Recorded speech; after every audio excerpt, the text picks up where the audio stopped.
आप सभी का स्वागत है दोस्तों चैनल रणभूमि मैथ्स पर। दोस्तों आज का जो ये वीडियो है वो सिंप्लीफिकेशन का ही एक छोटा सा पार्ट है। आज के भी वीडियो को देखने से दोस्तों आपके एसएससी जीडी आने वाले एसएससी सीजीएल सीएचएसएल एमटीएस या आरआरबी कोई भी परीक्षा दो, आज का ये एक वीडियो देखने से आपका एक अंक बिल्कुल पक्का हो गया। और अगर आपकी तकदीर अच्छी रही तो 2 अंक भी पक्का हो सकता है, क्योंकि ऐसे प्रश्न लगभग सभी परीक्षा में पूछे जाते हैं। तो दोस्तों अभी जो रणभूमि मैथ्स पर सीरीज चल रहा है, अगर आप रोजाना उसके वीडियो को देखें छोटे छोटे 5-10 मिनट के, तो आपके परीक्षा आते आते तक कम से कम 20 अंक मैं कंफर्म करा दूंगा दोस्तों, इतना तो दावा है। तो देखिए दोस्तों, ऐसे प्रश्न बहुत सारे विद्यार्थियों का खून चूस लेते हैं और आज भी चूसे जा रहे हैं खून। तो दोस्तों ऐसे प्रश्नों से बचना कैसे है, चलिए मैं आपको समझाता हूं। तो देखिए दोस्तों, जैसा कि पहला प्रश्न आप देख रहे हैं स्क्रीन पर बिल्कुल आपके सामने है दोस्तों। देखिए ऐसे प्रश्न में क्या करना है। सबसे पहले तो दोस्तों देखिए, ये जो आपको पहली जो संख्या दी गई है ना 1/20 1/30, तो पहले ना सबसे पहले इनका ना मल्टीपल ज्ञात करिए। मल्टीपल मतलब गुणज, यानी इनका फैक्टर निकालिए। तो जैसे 20 है तो आप कह सकते हो सर जी कि ये क्या होगा, 4 गुणे में 5 होगा। 30 है तो ये क्या होगा भाई, 5 गुणे में 6 होगा। 42 है तो देखो क्या होगा, 6 गुणे में 7 होगा। ये 56 है तो क्या होगा, 7 गुणे में 8। यानी देखो पहले वाली जो संख्या का आखिरी संख्या है वो अगले वाले राउंड में क्या हो रहा है, वो पहली संख्या बन जा रहा है। फिर देखो 5 है, यहाँ 6 है, अब 6 देखो अगले वाली संख्या में क्या हो जा रहा है, पहला गुणज बन जा रहा है। तो इसी तरह से ट्रेंड को फॉलो करना है दोस्तों। अब देखो क्या होगा, 8 9 72। क्लियर है। तो देखो ये आपका ट्रेंड आपने पकड़ लिया। अब आपको जो सबसे इंपॉर्टेंट काम करना है दोस्तों, ये अब सीख लीजिए जल्दी से, बिल्कुल ध्यान से, कि देखिए 2 ट्रिक मैं आपको बताऊंगा, दोनों में से जो आप यहां पर लगा सकते हैं। देखिए सबसे पहला और सबसे आसान तरीका, मेथड नंबर 1 जो मैं आपको बताने जा रहा हूं, इसे जरा ध्यान से देखिएगा। ठीक है। मेथड नंबर 1 में क्या है कि देखिए आपको ना केवल एक गिन लेना है, यहां पर कितने एक दिए हैं या कितना आपको यहां पर पद दिया, कितना टर्म दिया है। तो देखो 1 2 3 4 5, तो जितने पद दिए हैं भैया उसे आप ऊपर में लिख दो, जितने नंबर ऑफ टर्म्स है। और ध्यान रखिएगा सभी प्रश्न में आपको ऊपर में 1 होना चाहिए, डिफरेंस यानी यहाँ 1 होना चाहिए, ऊपर में 2 3 4 रहेगा तो आपको यहां पर मल्टीप्लाई करना है। अब देखिए क्या करना है, सब में 1 है तो भैया हमने गिन लिया कुल कितने टर्म है, उतने 1 आएंगे यानी 5 होंगे। अब देखिए इनका अंतर देखिए कितना है दोस्तों, तो यहां देखिए 4 और 5 डिफरेंस 1 है, यहां भी देखिए डिफरेंस कितना है, 1 है। यहां पर भी जरा सा आप डिफरेंस देखिए, सब में देखिए 1 का डिफरेंस है।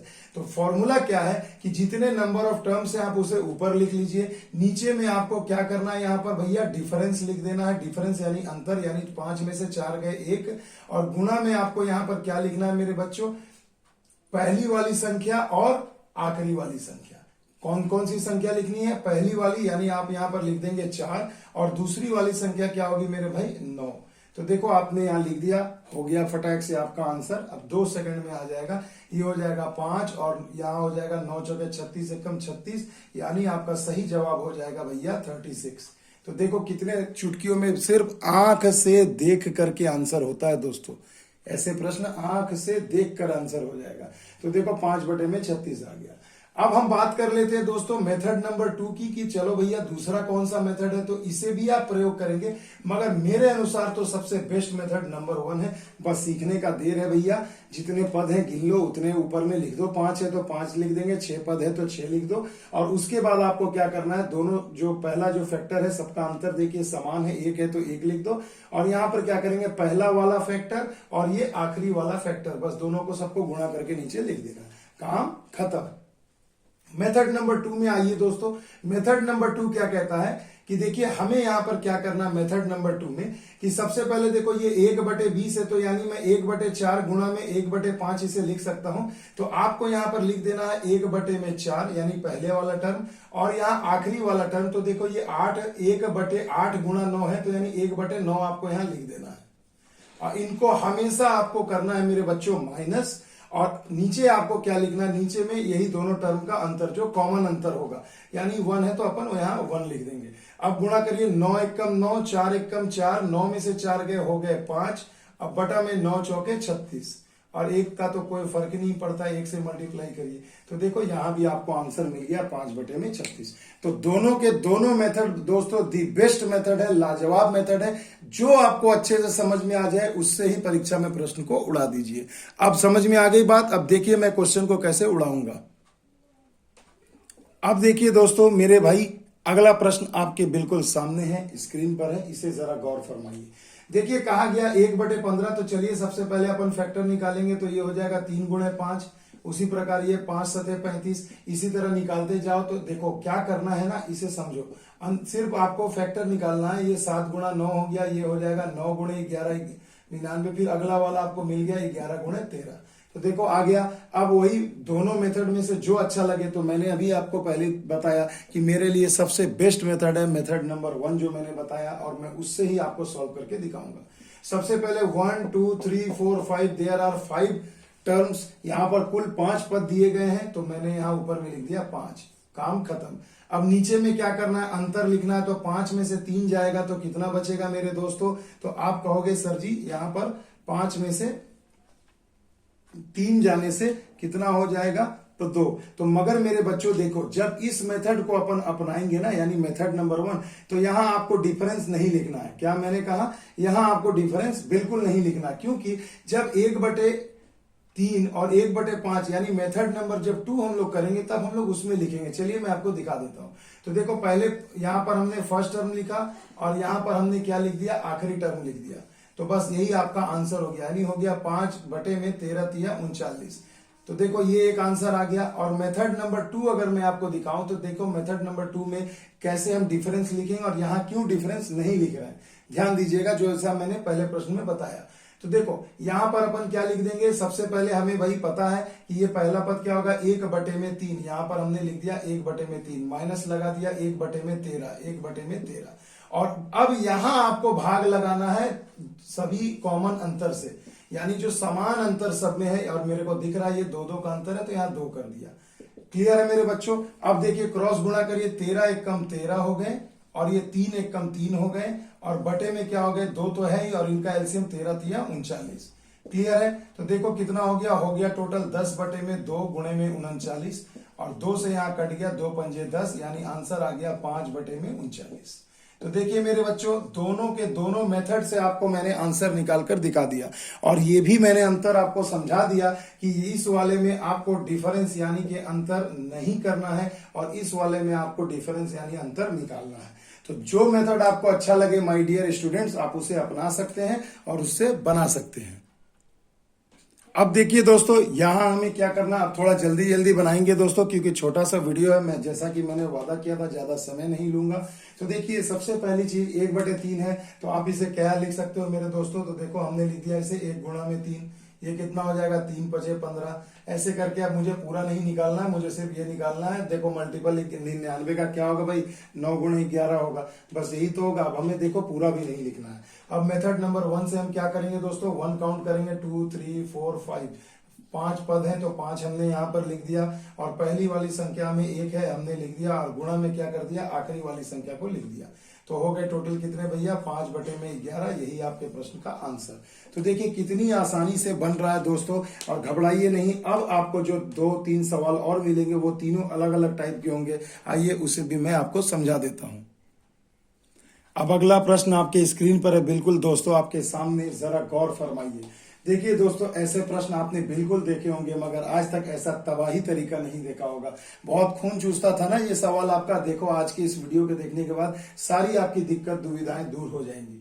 देखो दोस्तों, यहाँ हमें मल्टीपल बना करके ही दे दिया है, तो क्या करना है? देखो अब बात आती है कि देखो यहाँ पर ये डॉट डॉट डॉट, ये जो खाली जो कंटिन्यू जो चिन्ह दिया गया है, अब यहाँ पर आप मेथड नंबर 1 से बनाओगे तो आपको ये दिक्कत आएगी कि आपको टर्म नहीं पता चलेगा कि कुल कितने टर्म है ना मेरे बच्चों? तब आप ऐसे सवाल में क्या करोगे? तो देखिए मैं आपको बताता हूं। सबसे पहले देखो ये 1 2 2 3 3 4 ऐसे देखो कंटिन्यू सीरीज चल रहा है। तो याद रखना, जो सबसे आखिरी पद होगा उसका जो सबसे पहला वाला फैक्टर होगा वो, यानी उतने ही टोटल पद है। यानी पदों की संख्या कितनी हो जाएगी? ये पद हो जाएंगे कितने? 99। यानी कुल ऐसा कितनी बार लिखा गया? तो 99 बार लिखा गया है। बस यही तो ट्रिक था। तो यहाँ ऊपर में चढ़ा दो भैया 99, पहला मल्टीपल यहाँ लिख दो और आखिरी मल्टीपल लिख दो यहाँ नीचे 100, और आपका जवाब हो जाएगा 99/100। देखो अगर डेसिमल में दिया रहेगा तो 0.99 हो जाएंगे। तो देखिए कितनी चुटकी में आंसर भी निकल आया मेरे बच्चों। तो देखो ये तरीका याद रखो, ऐसा तबाही तरीका आपको पूरे यूट्यूब पे ढूंढने से नहीं मिलेगा दोस्तों, और केवल रंगभूमि मैथ्स पर मिल सकता है। तो देखिए 99 पद है, हमने कैसे पता किया कि आखिरी वाला जो पद रहेगा उसका जो पहला फैक्टर रहेगा, गुणनखंड रहेगा, वही आपके टोटल पदों की संख्या हो जाएगी। क्लियर है दोस्तों? आइए एक क्वेश्चन और दिखाता हूं। अब देखिए दोस्तों, इस प्रश्न में आप क्या करेंगे, थोड़ी सी बात समझ लीजिए। देखो मेरे बच्चों, ऐसे प्रश्न में फिर से वही चीज मैं बार बार बताऊंगा, ये डॉट डॉट डॉट कंटिन्यूएशन दिया जाता है। तो सबसे पहला मकसद आपका होगा ना कि पदों की संख्या ज्ञात करें, पदों की संख्या ज्ञात करें, यानी नंबर ऑफ टर्म्स सबसे पहले आपका मेन मकसद होगा कि पहले पदों की संख्या ज्ञात करें। तो चलिए यहाँ पर मैं लिख देता हूं 1 गुणा में 2 होगा, ये क्या होगा भैया 2 गुणा में 3 होगा, ये क्या होगा 3 गुणा में 4 होगा, यानी अंतर 1 का आ रहा है। तो यहाँ आपको समझ में आ जाएगा भाई साहब कि ये 11 गुणे 12 है, यानी कुल पदों की संख्या कितनी मिल गई हमें, तो 11। तो बस मेथड नंबर 1 से लगा दीजिए, ये 11 हो गया और पहला वाला पद हो गया 1 और अंतिम वाला पद हो गया 12, यानी आपका आंसर हो जाएगा 11/12। तो देखिए मेरे बच्चों, देखिए कितनी आसानी से क्वेश्चन उड़ रहे हैं, उड़ाए जा रहे हैं और आपको समझ में भी आ रहा है। वाह भाई, इससे अच्छी बात और क्या हो सकती है। आ रही है बात समझ में? आइए अब नेक्स्ट क्वेश्चन और देखते हैं, वो इससे भी ज्यादा इंपॉर्टेंट है। अब देखो बच्चों, ये एन वाले जो प्रश्न आ जाते हैं ना परीक्षा में, तो आधे बच्चे तो ऐसे ही घबरा जाते हैं कि भाई इसका हम क्या करें।